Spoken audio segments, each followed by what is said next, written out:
वो लड़की जिसे तुमने मोटी कहा था वो पतली होने के लिए भूखी रह रही है। और जिस बच्चे को तुमने गुर्बत का ताना दिया था ना, उसे घर चलाने के लिए रातों को काम करना पड़ता है। और जिस रोते हुए शख्स का तुमने मजाक उड़ाया था, उसकी माँ बीमारी से मर रही थी। जिस लड़की को तुम काला कहकर तंग करते हो, वो पहले ही रिश्ता ना होने की वजह से तकलीफ में है। पता है, आपको लगता है आप सब कुछ जानते हैं, आप कुछ भी नहीं जानते।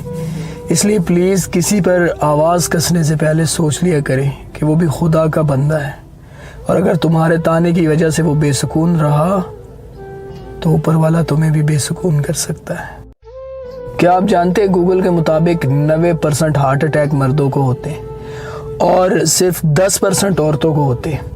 औरत की फितरत है, वो रोकर दिल का गुबार निकाल लेती है। और मर्द के दुख बेजुबान होते हैं। मर्द तो 4 लोगों में बैठकर रो भी नहीं सकता, क्योंकि उसे बचपन से यही बताया और सुनाया जाता है कि मर्द रोते नहीं है।